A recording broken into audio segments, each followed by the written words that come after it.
14 வருடம் எப்படி இருக்கு இந்த பகுதி? எங்க பார்த்தாலும் போதைப் பொருள். காரணம் சட்டம் ஒழுங்கு ஒண்ணுமே கிடையாது. இந்தியாவிலேயே பெண்களுக்கு பாதுகாப்பு இல்லாத மாநிலம் தமிழ்நாடு தான். 2 வயசு சிறுமியை பாலியல் பலாத்காரம் செஞ்ச மாநிலம் தமிழ்நாடு. காரணம் இங்க சட்டம் ஒழுங்கு கிடையாது. சட்டம் ஒழுங்கு கையில் முதலமைச்சர் கையில் இருக்குது. தெய்வம் சிந்திச்சு வாக்களிங்க. அதே போல அஇஅதிமுக பொறுத்த வரையிலும் தாலிக்கு தங்கங்கள் உன்னதமான திட்டத்தை கொடுத்து புரட்சித்தில் அம்மா கொடுத்தாங்க. ஆனா அந்த திட்டத்தை தடுத்து நிறுத்திட்டு மக்களுக்கு செய்ய வேண்டிய நல்ல திட்டம் அனைத்தையுமே தடுத்து நிறுத்திட்டு என்ன பண்றாங்க? இன்னைக்கு தமிழ்நாட்டுல டாஸ்மாக் கடையில் நீங்க விடுறாங்க. மீண்டும் வருவார் இந்த பகுதியுடைய சட்டமன்ற உறுப்பினர் திரு முத்துசாமி உங்க பார்க்க வருவார், இந்த வழியா வருவார். அப்ப அவரை கேளுங்க, தமிழ்நாட்டுல எத்தனை டாஸ்மாக் கடைகளை மூடி இருக்கீங்க? அவங்க ஆட்சிக்கு வரப்படி என்ன சொல்லி ஆட்சிக்கு வந்தாங்க? தாய்மார்களுடைய கோரிக்கையை நிறைவேற்றுவோம், பூரண மதுவிலக்கை கொண்டு வருவோம்னு சொன்னாங்க. பூரண மதுவிலக்கு கொண்டு வரட்டி பரவாயில்ல, அட்லீஸ்ட் டாஸ்மாக் கடையை குறைச்சிருக்கலாமேங்க. 2000க்கும் மேற்பட்ட புதிய டாஸ்மாக் கடைகளை எப்படி மல்லிகை டீ கடை இருக்கிற மாதிரி அங்கே டாஸ்மாக் கடை. அவங்கள பொறுத்தவரை தமிழ்நாட்டு மக்களை போதையிலேயே வச்சிருக்கணும், ஓட்டுகளை வாங்கிக்கணும், ஆட்சிக்கு வரணும், அந்த குடும்பம் சம்பாதிச்சுட்டே இருக்கணும். தயவு செய்து தாய்மார்களே, நீங்களாம் வந்திருக்கீங்க, இன்னைக்கு சிந்திச்சு பாருங்க. எத்தனை ஆண்டு காலமா கஷ்டப்பட்டீங்க, குழந்தைங்களா வந்திருக்கு. இந்த குழந்தை நல்லா இருக்கணும்னா சிந்திச்சு வாக்களிங்க.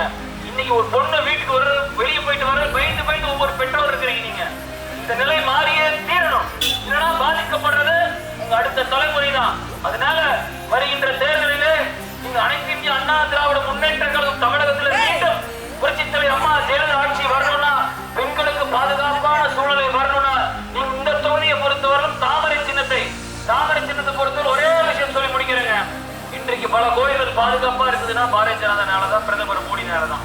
திமுக என்ன பண்றாங்க?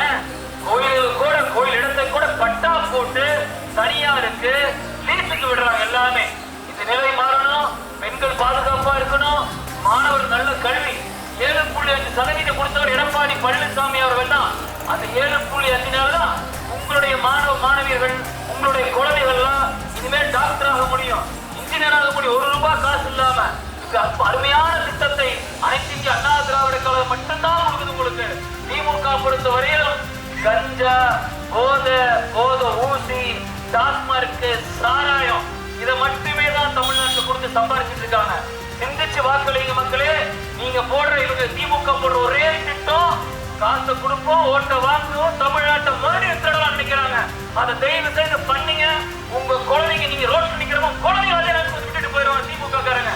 அதனால ஒரு முறை எங்களுக்கு வாக்குகளை கேட்டுக்கொண்டு தெய்வம் எல்லாம் சங்கடப்படவை வெயில் நிக்க வச்சுட்டோம். கீழே வந்து ஆராய்ச்சி வாங்கிக்கிறோமா? தாய்மார்கள் கையில் தான் தமிழ்நாடு எதிர்காலம் இருக்கு, இளைஞர் எதிர்காலம் இருக்கு, குழந்தை எதிர்காலம் இருக்கு. அதனால